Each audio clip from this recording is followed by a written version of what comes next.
इसलिए भगवान नहीं रोए। वसुदेव जी की हथकड़ी बेड़ी खुल गई।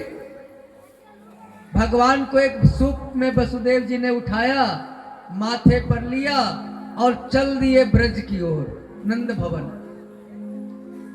बिजली कड़क रही थी, बारिश हो रही थी। बादलों ने सोचा कि मेरे प्रभु का नाम घनश्याम और मेरा नाम भी घनश्याम, तो थोड़ा मंद मंद फुहारे बरसाने लगे बादल। जमुना के तट पर वसुदेव जी गए तो जमुना घुटने के बल हो गई। अब पीछे से शेषनाग फन फैला करके भगवान को वर्षा से बचा रहे हैं। जब आगे बढ़ने लगे वसुदेव जी तो जमुना सोची कि थोड़ा भगवान से दर्शन कर ले।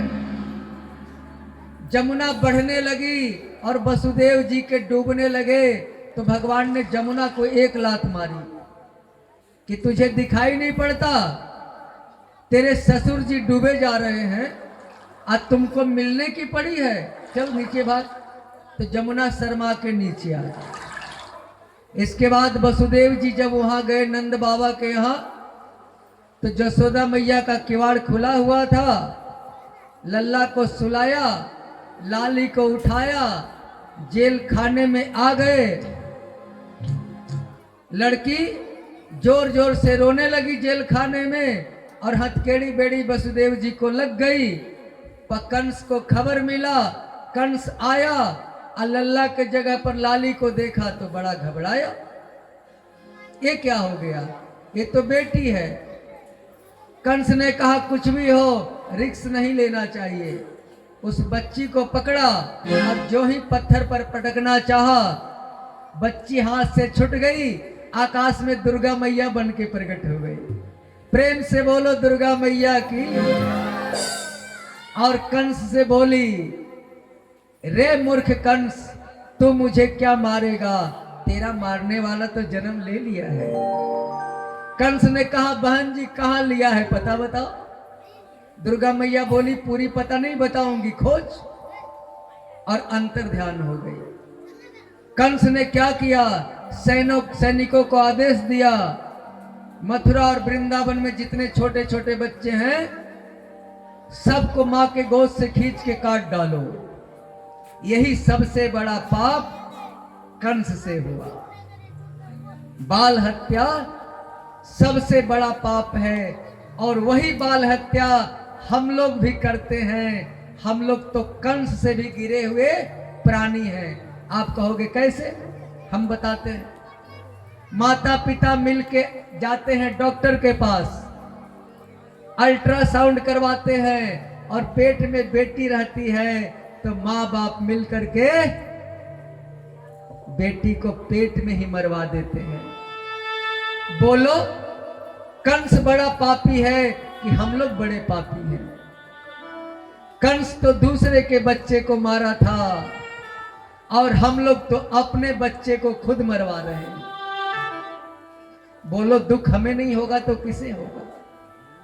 ऐसा मत करो, नहीं तो इस दंड का सजा मिलेगा जिसे भोग नहीं पाओगे।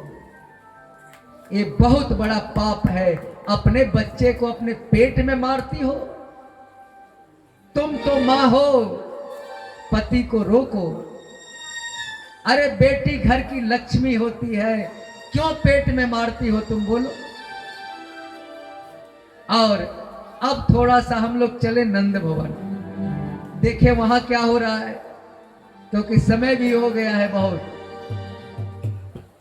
अब नंद भवन में नंद बाबा के यहां एक दिन संतों की मंडली आई। संतों को नंद बाबा ने चकाचक मालपुए खिलाए। संतों ने आशीर्वाद दे दिया, नंद बाबा पुत्रवान भव। नंद बाबा संतों से बोले महाराज हम तो 90 साल के ठोकरा हो गए, आपका आशीर्वाद नहीं फलेगा।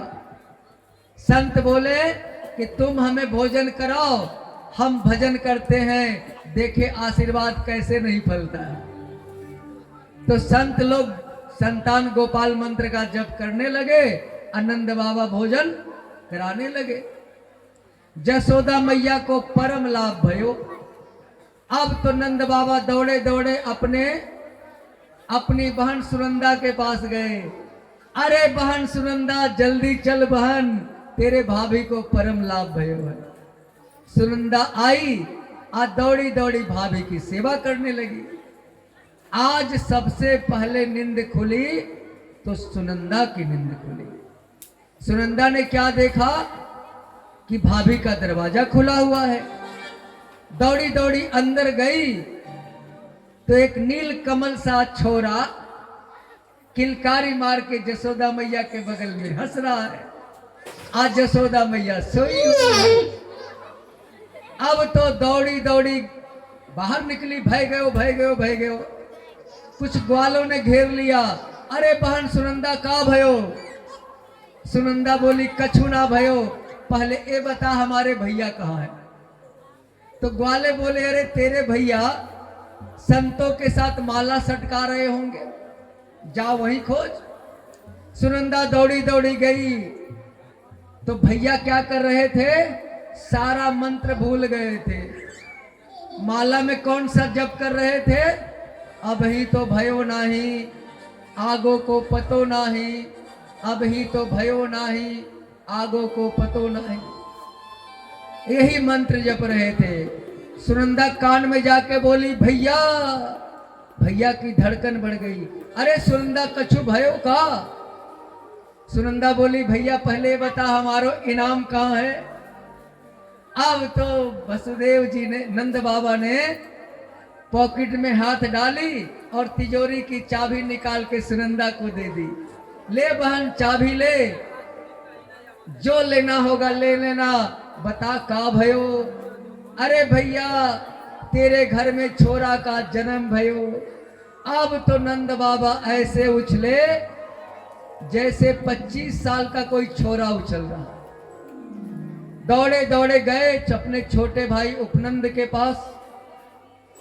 उपनंद से बोले अरे उपनंद, अरे भैया ब्राह्मणों को बुला, जल्दी पूजा पाठ कराएंगे, उत्सव मनाएंगे।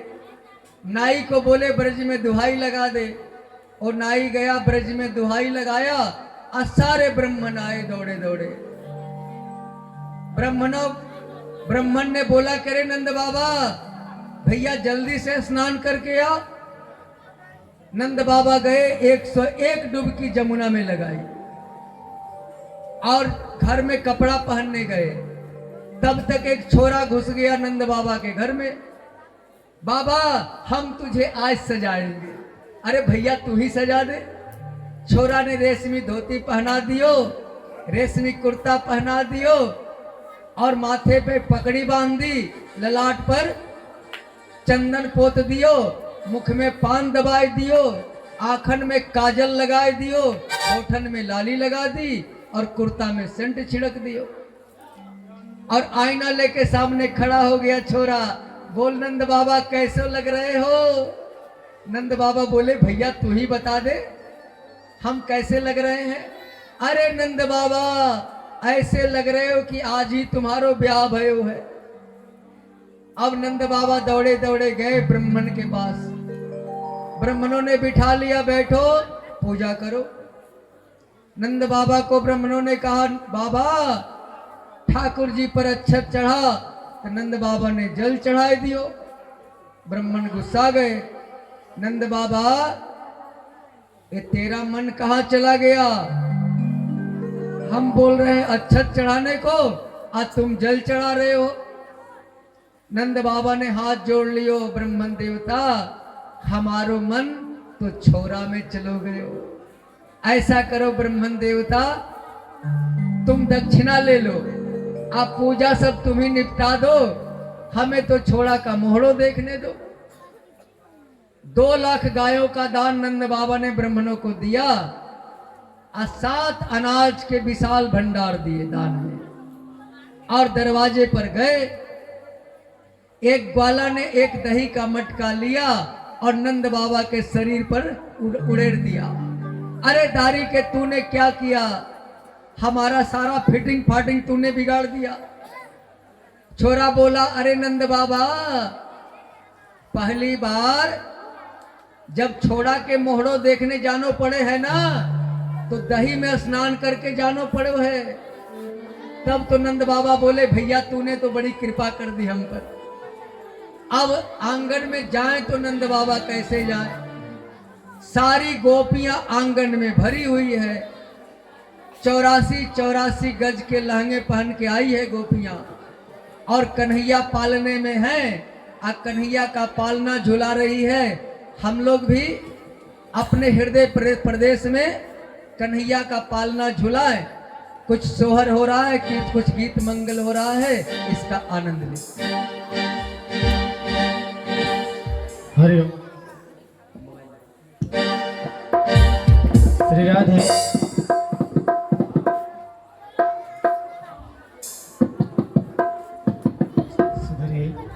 बोले बाके बिहारी लाल की जय हो, राधे राधे सरकार की जय हो, बोले नंद बाबा की जय हो। तो नाल का आवाज बढ़ाओ, खड़े बैठा वहाँ। कन्हैया झूले पालना निक होले झोटा दे जाओ, कन्हैया झूले पालना निक होले झोटा दे जाओ, कन्हैया झूले